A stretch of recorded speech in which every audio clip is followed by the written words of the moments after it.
¿Qué tal amigos? Correcto. Bienvenidos a una charla más de su canal Letra X Literatura, donde nos especializamos básicamente en novela negra y llevamos a cabo algunas entrevistas con los escritores que le están dando voz a este género en Latinoamérica principalmente. El día de hoy vamos a hablar con un escritor colombiano que acabo de conocer hace algunos meses. Es Amaury Blanquisset. Y voy a poner en la descripción de este video la trayectoria de Amaury, una breve semblanza, pero el día de hoy vamos a hablar de El Tallador y te quiero agradecer que hayas aceptado venir a platicar con nosotros, Amaury, por allá en Colombia. Tú te encuentras en Bogotá, ¿cierto? Sí, en Bogotá, Miguel, gracias a ti, hombre, por toda la atención, por el interés prestado. Bueno, genial. Esta diferencia horaria nos estaba jugando una mala pasada. Fíjate que estaba haciendo mis cálculos y por algún momento olvidé que es una hora de diferencia. Y ya estaba ya muy entusiasmado de iniciar esta charla.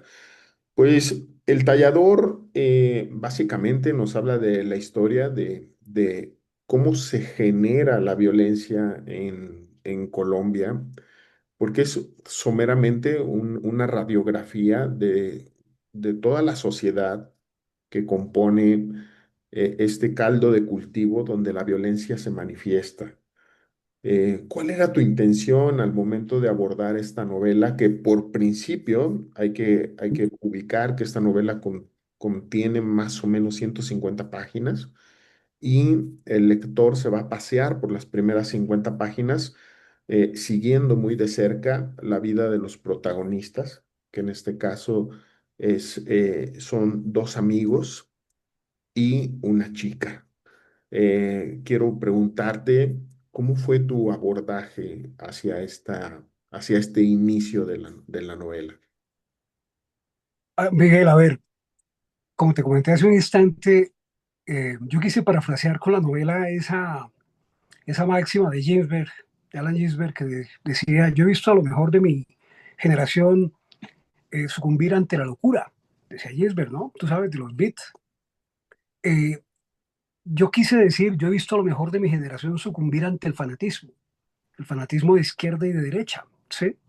Que encuentra su caldo de cultivo en los ambientes universitarios, en los ambientes académicos, en aquellos en los cuales uno pensaría que se encuentra la literatura, la música, la poesía, otra clase de cosas que se encuentra pues el espíritu hacia eso, encuentra uno el fanatismo que termina engendrando violencia. Y quise narrarlo porque lo vi, lo he visto, lo vi a través de mi vida universitaria, lo veo incluso en Colombia, en el día de hoy, ¿sí?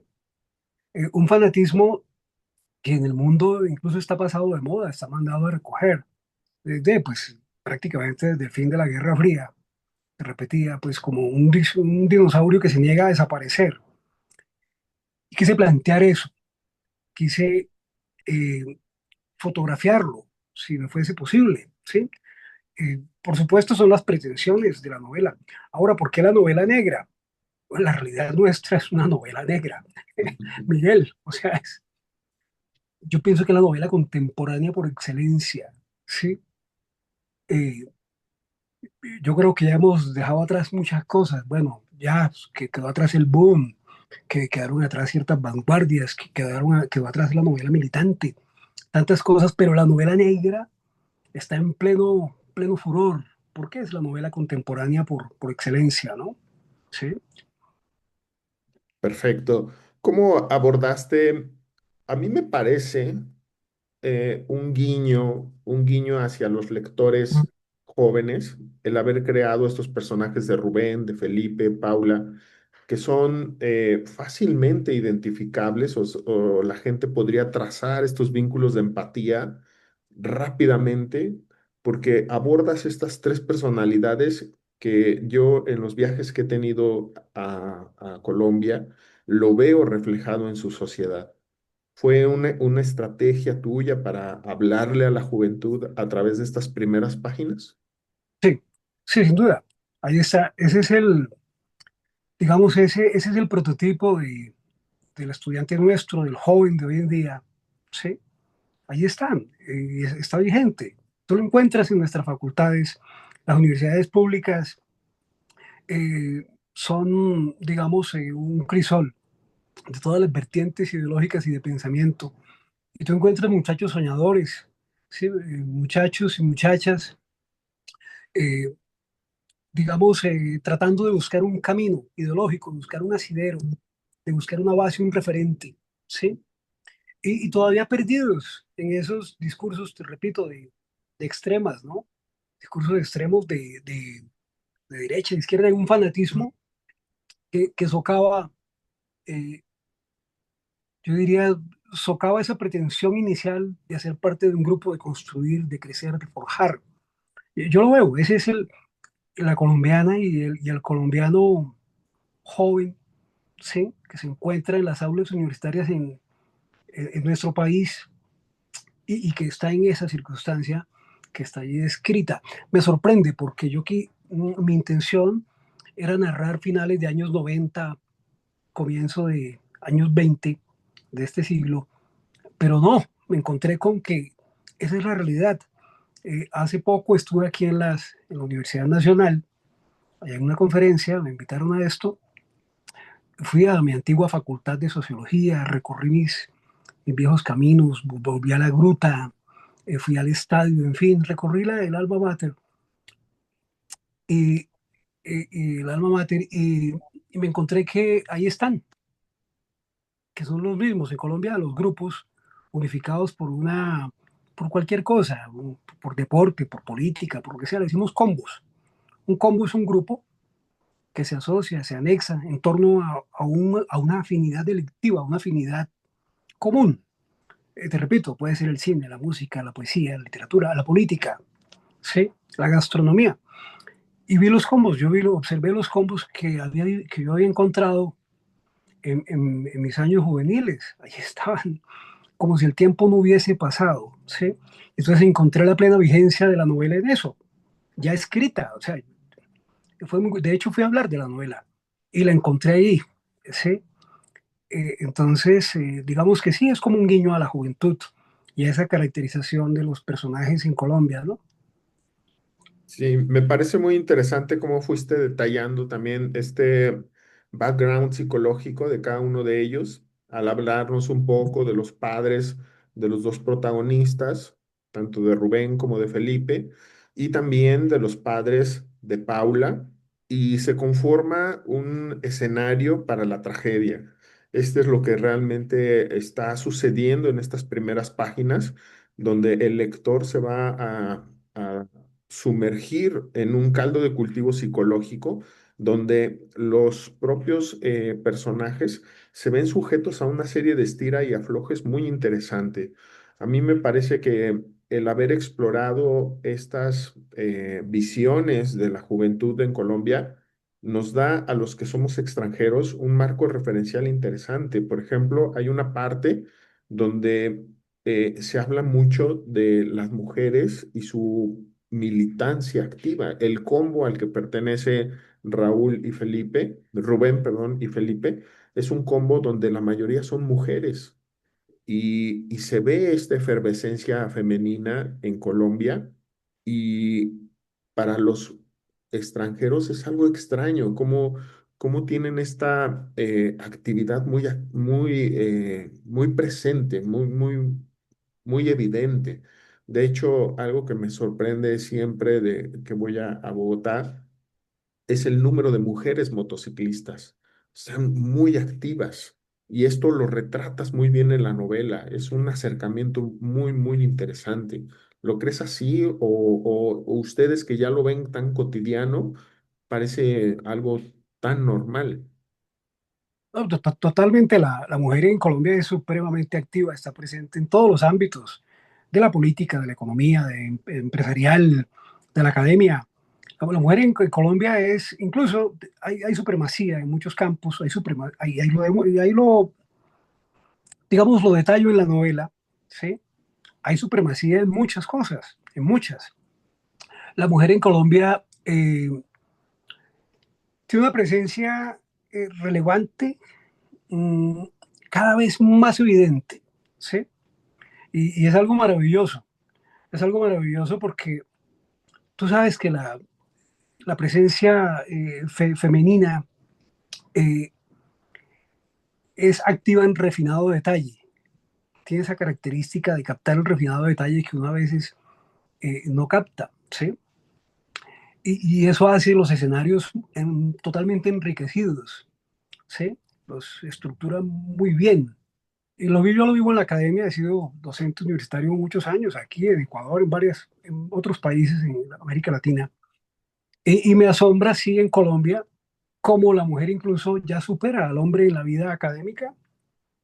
Tú vas a cualquier universidad colombiana, a cualquier centro educativo, y es mucho más la presencia femenina. Es cierto, sí. Bueno, y como tú dices, se ve hasta en las motos. O sea, hasta en eso se puede observar la presencia femenina en Colombia, ¿no? Sí, sobre todo que es una presencia fuerte. Y en la novela esbozas a esos personajes fuertes. La mamá de Felipe, por ejemplo, una combatiente que se encuentra en el cerro, en la lucha. Tienes a la mamá incluso de Paula, que a pesar de ser desinteresada, un poco desapegada, pero está ejerciendo pues una especie de imperio sobre su familia que la ha llevado a la desgracia, ¿no? Pero son mujeres fuertes, no son dejadas. Y esto me llama mucho la atención porque en toda la primera parte de la novela, que parecería que estamos leyendo una novela juvenil donde poco a poco se va generando un acercamiento al sexo, un acercamiento a la violencia, está atravesada toda esta primera parte por un montón de referencias a autores. Los propios personajes hablan en inglés para sentirse un poco superiores, leen a Hemingway, o tú acabas de citar a los Beats, etcétera. O sea, es un campo de cultivo profundamente cultural también. Hay elementos de teatro. Todo esto yo creo que le estás hablando a la juventud universitaria en esta primera etapa de la novela. Sí, así es, claramente.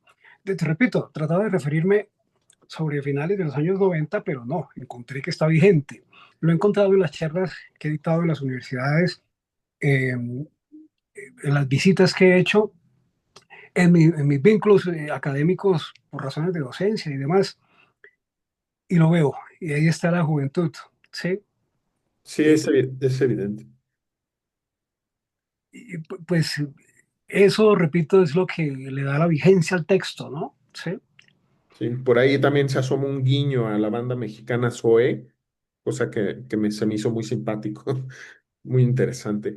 Y bien, una vez entrando a este escenario donde nos has puesto a todos los elementos, donde has hecho esta función de diseccionar las personalidades de cada uno de los personajes, sus entornos, viene este punto de inflexión donde el combo es seducido por el narcotráfico, seducido por las drogas, y ahí es donde inicia para mí, este encuentro con el lado oscuro, donde los personajes incluso se separan.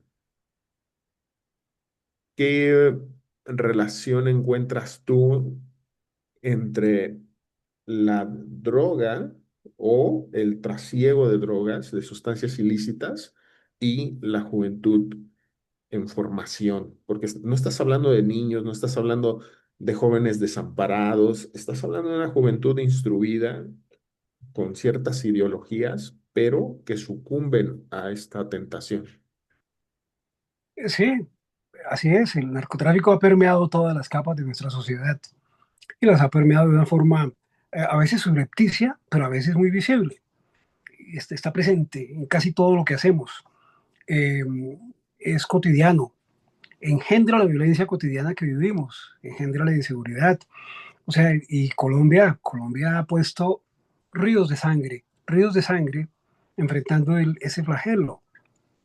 Y lo vivimos y es tanto que, te repito, ya ahí lo puedes apreciar, está en la vida académica a través de los grupos de izquierda o de derecha, está financiando los dos bandos del conflicto, es decir, le está le está echando el combustible al fuego. Y hay que decirlo, ¿sí? Hay que expresarlo, tiene que dar un registro de esa, digamos, de esa presencia constante, ¿sí? De esa semilla del mal que está allí, ¿sí? Y que por más que estos países pongan todos los muertos, pongan toda la sangre, pongan toda la lucha, pues es una guerra perdida, ¿sí? Es una guerra perdida contra unas lógicas de mercado, ¿sí? De oferta y de demanda. Ahí se ve, eso lo quise mostrar porque cualquiera diría, no, es que los intelectuales son ajenos al tema del narcotráfico, o es que los empresarios, hay que mostrar a los empresarios cómo juegan. Ahí viste la fiesta en la cual los empresarios, los políticos, la clase dirigente, acude a las fiestas de estos señores, se codea con ellos, prácticamente son unos mesías, ¿sí? Son unos mecenas, perdón, discúlpame, unos mecenas. Entonces, yo encuentro que esa realidad cotidiana nos absorbe y nos supera como sociedad, ¿sí? México también lo vive, pero lo viven todos estos países. Eh, un pequeño paréntesis, sí, soy un admirador de Zoé, claro, la música mexicana es fenomenal, llama mucho la atención. Y la quise involucrar porque eso ocurrió. O sea, el rock en español sí acabó en Colombia con los cánticos revolucionarios, sí lo reemplazó. A mí me encantaría conocer, por ejemplo, a León Larregui. Para mí es un poeta. Yo soy un admirador profundo de León, ¿sí? No he tenido la oportunidad ni siquiera de cruzarme con él. Eh, pero eso sería, digamos, para mí un propósito, porque me parece un poeta grande, ¿no? Un poeta grande de los nuevos tiempos, eh, para no pues caer en hipérboles ni nada de estas cosas, no. Pero sí, me gusta que el referente a Zoé te haya llamado la atención.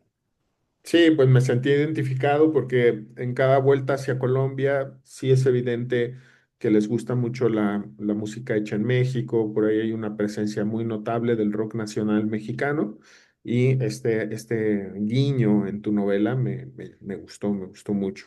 Entrando ya a este momento donde este punto de inflexión, donde los personajes se encuentran con el crimen organizado, y comienzan a desarrollar estas actividades de trasiego, me llama la atención cómo se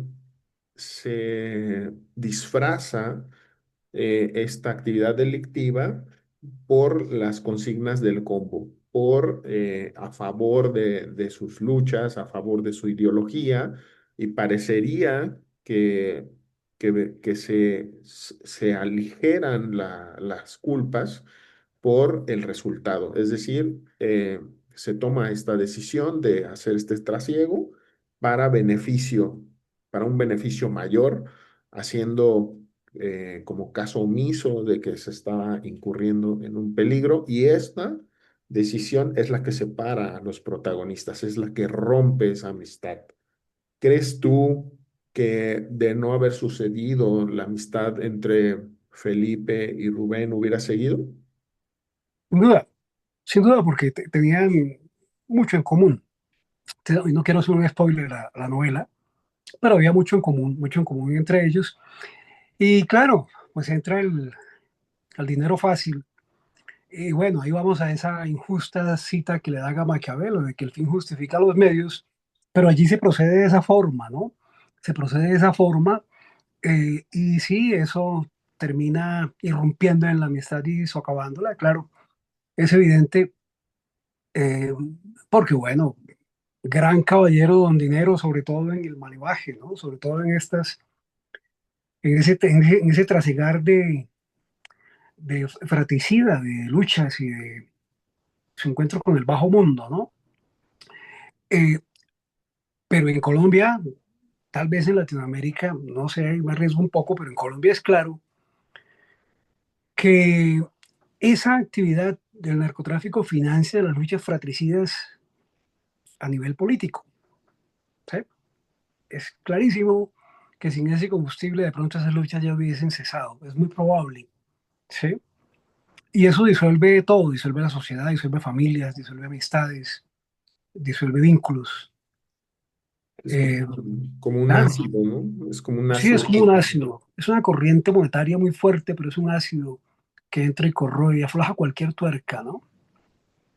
Sí, exacto. Justamente en esta grieta que se abre entre los dos personajes es donde narras una escena de acción donde están involucradas las motos, está involucrado el lenguaje de decir el pato me disparó y para las personas que no frecuentan el mundo del motociclismo, pues el pato es ese viajero que va en la parte de atrás de la moto, ese pasajero y desde ahí se da esta detonación hiriendo al protagonista de la novela y desde ahí se desencadena lo que yo llamaría ya la parte de el rol que van a ejercer estos personajes en el crimen organizado, en la delincuencia organizada.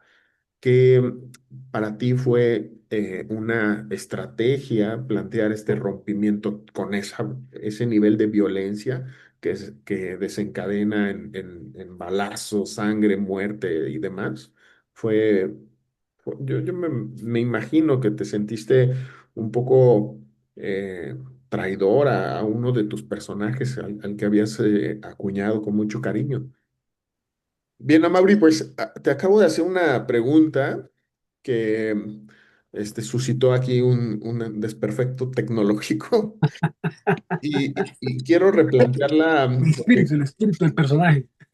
sí, quiero replantearla de una manera que quizás suene menos agresiva.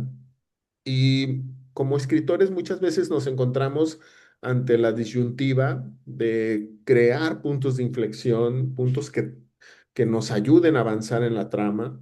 Y a mí me parece que tienes una estrategia al momento de abordar el libro muy interesante porque comienzas en la parte álgida, en la parte que genera mucha tensión, que es precisamente cuando este grupo va a irrumpir en esta fiesta y se abre un parteaguas donde nos cuentas la historia de los personajes para irnos de alguna manera, maliciosamente pienso, de manera, una estrategia muy cuidada de tu parte incorporándonos a lo que será la figura que le da el nombre al título del libro, ¿no? Que es precisamente el tallador y que vamos para allá.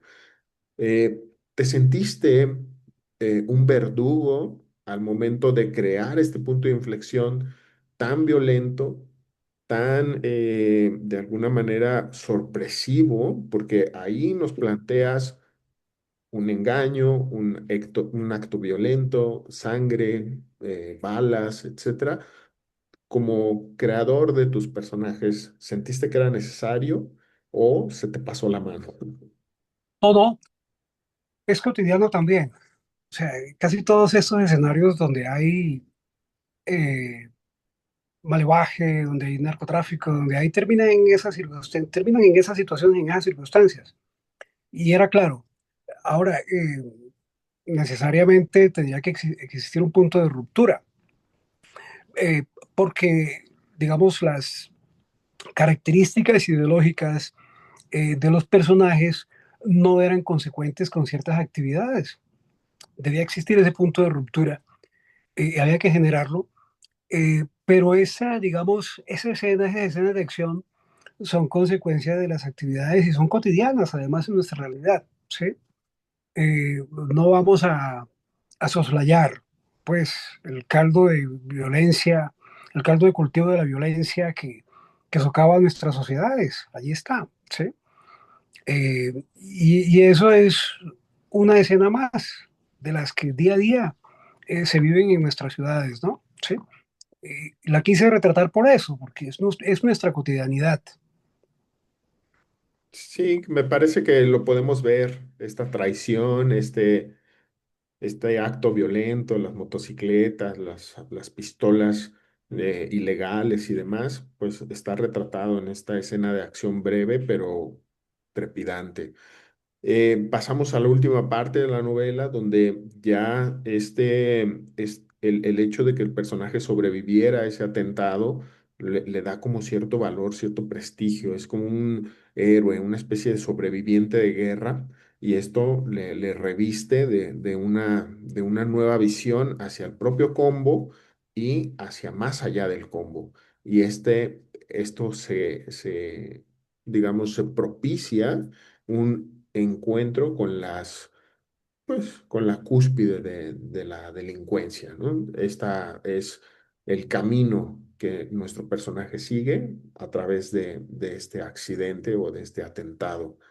Eh, ¿qué, qué podemos ver de la realidad? Porque me llamó mucho la atención este personaje que reflejas ahí, este gran capo está por ahí, estaba pensando si por ahí estaría el espíritu de aquel Pablo Escobar o algún capo de ese talante, no sé, platícanos un poco. Sí, sí, esos capos han hecho presencia fuerte en la vida cotidiana de nuestro país, en las ciudades. Eh, digamos que el capo es ese capo que está en el texto es un constructo de las características de diversos capos que uno puede observar, que uno coteja. eh, y digamos, eso me arma el personaje. Es claro. Y sí, bueno, digamos que el personaje central, Rubén, después de sobrevivir a esta acción de violencia, eh, pasa esa fase de lo que en el bajo mundo se conoce como mostrar finura, ¿cierto? Muestra finura ya en el ámbito que le permite ascender escalones, que le permite hacer parte de la organización. Es claro, digamos, y, también lo pone en el ojo de varias personas, incluido el propio Tallador. El Tallador es ese personaje que en el bajo mundo estafa a los maleantes. Ese es el Tallador. Sí, Eh, en Colombia son famosos, ¿no? No sé si en México, pero acá existen unos personajes maravillosos, ¿sí? Eh, por ejemplo, ahí está, bueno, está mencionado en la novela, están mencionados varios, pero que hacen grandes montajes, ¿sí? El galerista, el príncipe de Arabia, hay una cantidad de personajes muy curiosos, sí, cómo no. sí, nosotros en México tenemos esto de tallador no, como palabra, no lo utilizamos, pero sin embargo, pues es un estafador, ¿no? En términos Sí, generales. estafador de maleantes, sí, sí, La diferencia entre cualquier estafador y el tallador es que el tallador estafa maleantes. correcto, Es una así especie es. de doble Robin Hood. Correcto, correcto. En Colombia se conoce, en el bajo mundo, en Colombia se conoce como el tallador, aquel que vaya a estafa al malo. De Correcto. hecho, a él no le interesa estafar al bueno, también está por ahí descrito, porque Sí, eso no sí. tiene para él, sí, eso no tiene sustancia, ni esencia, no tiene esa emoción, No tiene sí, dificultad. que le da, por ejemplo, irle a quitar 6 millones de dólares a Pablo Escobar y reírse de eso, como aparece ahí un personaje en una historia real también, además, sí. Eh, y en Colombia se dan silvestres, ¿sí? En el bajo mundo. El bajo mundo es un porcentaje muy pequeño de la población. Lo que pasa es que son los que más ruido hacen. Claro. Uno diría que el bajo mundo será por allá menos de, qué sé yo, menos de una parte por millón, menos de, no sé, una cosa así. Es, de- es muy poca la población que se dedica a estos menesteres, pero es la que más ruido hace. ¿Sí? Por eso, digamos, a veces se confunden ciertas cosas. Es decir, no es que eso le genere un estigma al país, o le genere un estigma a la sociedad, o le genere un estigma. Pues no, porque uno entiende que es una minoría dedicada a eso que está fuera del margen, ¿cierto? Que está en esa frontera del mal. Y no es una apología, es una realidad, ¿no? Sí, una de las cualidades que tiene precisamente la novela negra y que es por lo tanto que disfruto mucho el género, es que tiene la capacidad de nombrar lo que otros géneros no quieren nombrar. Se le daban nombres, se señala, se echa luz a la oscuridad y queda en evidencia todo el tinglado detrás, ese tinglado de las fronteras, de los márgenes, de todo lo que podríamos llamar el otro lado de la sociedad. Y esto es lo que hace, en este caso, el tallador a través de la pluma de Amaury Blanquet, porque nos refleja otro mundo. Hay una parte ya entrando al final de la novela donde se comienza a diseccionar este espectáculo montado por el tallador, que es un tipo que se llama Barreto y que además es descrito como un hombre amplio en soluciones. Esta cita, esta descripción me parece notable porque justamente es la que seduce a todos a su alrededor, generando un ambiente increíble. Y estas escenas, a mí me gustaría saber de dónde te inspiraste, porque parecen salidas de Hollywood o quizás existieron en estas excentricidades que nos ha permitido conocer la narcoliteratura de toda Latinoamérica. Platícanos un poco de dónde salen.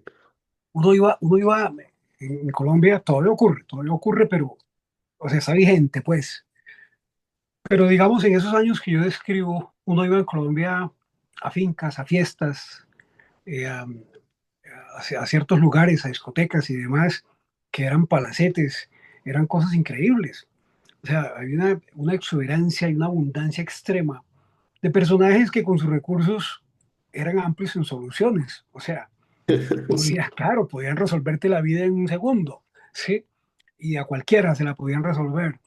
Y eso atraía mucho, por ejemplo, ahí en la novela está, eh, fue nefasto para muchas cosas, para muchas cosas. Atraía a muchas mujeres jóvenes, ¿cierto? Vinculadas con el modelaje, vinculadas con ciertas cosas, porque el personaje tenía cómo y con qué, por eso era amplio en soluciones. Y uno veía eso.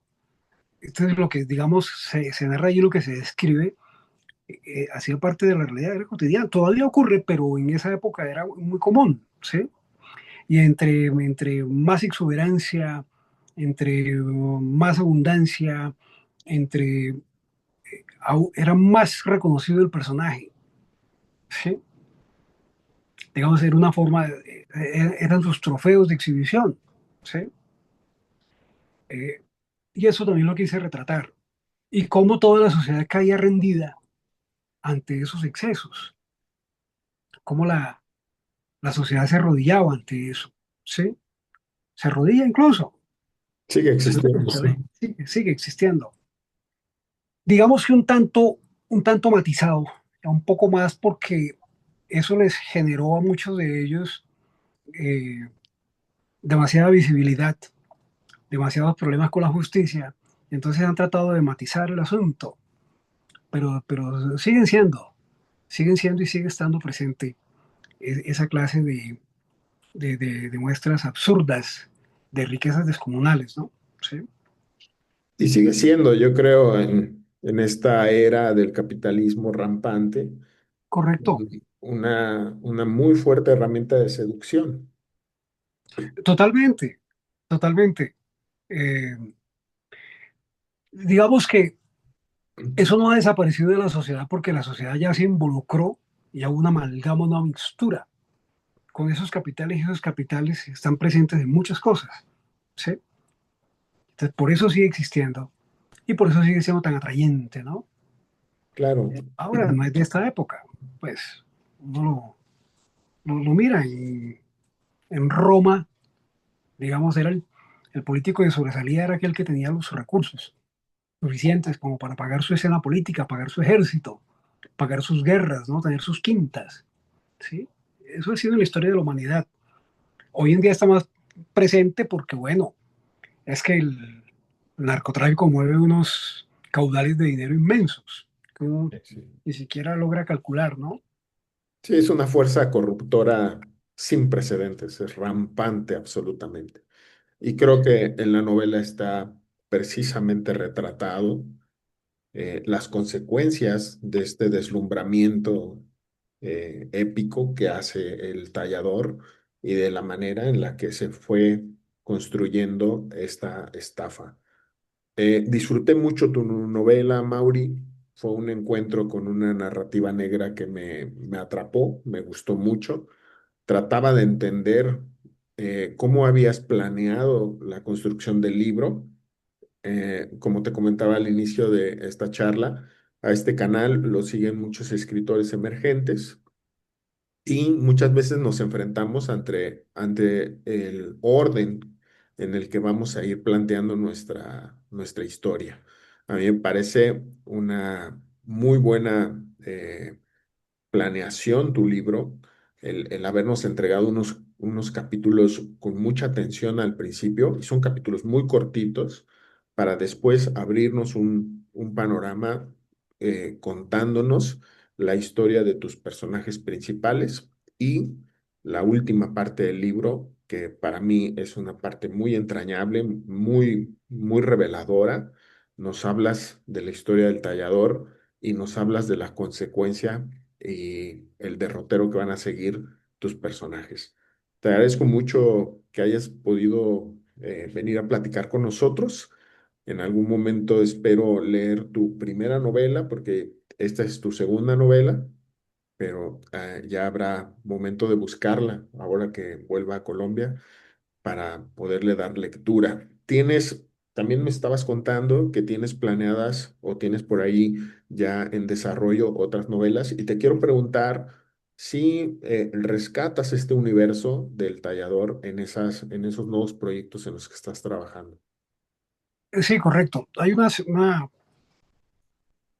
secuencia de esa novela eh, que ya es digamos, el tallador en otro escenario, que es el de la Guerra Verde en Colombia. O sea, el escenario de las Esmeraldas, que está muy ligado también a este mundo y del oro ilegal y demás. Y entonces está esa segunda parte, que es una parte mucho más reveladora de la actualidad.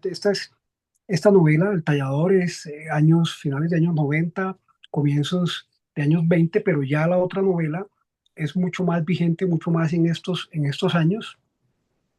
Y ahí sigue esta secuencia. Hay otra novela que es El Cristo de París, eh, que ocurre en una Medellín distinta, una Medellín que muestra otro enfoque. eh, no solo el enfoque del tema de Pablo Escobar y de esas épocas, no, ya superado eso, pero hay otro enfoque allí de una juventud con otras intenciones, con otra modulación. Y ese es El Cristo de París. Hay otra novela que está engalerada también, que es Draco y el Predicador. Eh, y digamos que es interesante porque también la juventud se ha visto abordada por ciertas místicas. A mí me interesa mucho el tema de la juventud y cómo es, ¿no? Cómo va.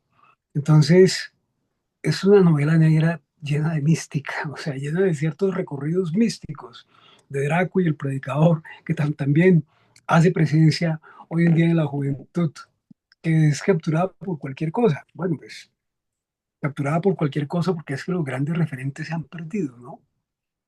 Los grandes referentes ya no están. Como decía Margarita de Yourcenar en Memorias de Adriano, decía, habían desaparecido los grandes dioses y todavía no había llegado el cristianismo. Entonces el hombre estaba solo. Y digamos que en esa soledad, sí, aparecen, aparecen nuevos rumbos o pequeños dioses o aparecen espejismos. Y eso es lo que hice retratar en Draco y el Predicador. Como ves, hay toda una actividad literaria que me apasiona sobremanera, ¿no? Yo vivo, respiro y consumo libros cotidianamente, esa es mi vida. Miguel, yo te agradezco mucho este espacio, le agradezco mucho pues a las personas que lo siguen, que quieran conversar con nosotros y aquí estoy para cuando a bien tengas que tratar otro tema o conversar sobre otro de mis textos, con mucho gusto. Miguel, claro que sí. Pues te agradezco mucho, Amaury. Te mando un abrazo hasta Colombia y invitar a la gente a que se acerque a las editoriales emergentes, que son precisamente donde se encuentran estos espacios de propuestas innovadoras, de propuestas que hablan y reflejan de manera clara la realidad de un país, la realidad de una sociedad, y como es en este caso la novela de Amaury, donde huele a café donde escuchas diferentes voces, donde puedes tener referencias a diferentes autores de literatura, a diferentes autores del cine, a diferentes autores de teatro, donde puedes encontrar un universo bastante enriquecido, lleno de juventud, lleno de esta efervescencia universitaria que refleja muy, muy bien todas estas contradicciones que atraviesan a la juventud, en este caso de Colombia, pero que bien podría ser la juventud de cualquier parte de Latinoamérica. Muchas gracias por venir a platicar con nosotros. A ti, Miguel, y te autorizo a que incluso dejes mis datos, los publiques, dejes mis datos para que el lector que me quiera contactar, el escritor que quiera conversar conmigo en privado, que quiera, con mucho gusto estoy para atenderlo y te autorizo a que publiques mis datos, mi correo, si quieres los puedo dar por este medio, si te parece, o tú los escribes como a bien tengas y como consideres, para estar dispuesto a atender a todos los lectores y a todos los interesados en nuestra temática. Muchas gracias, Amaury. Te mando un abrazo. Un abrazo, Miguel. Que estés muy bien. Gracias. Bye.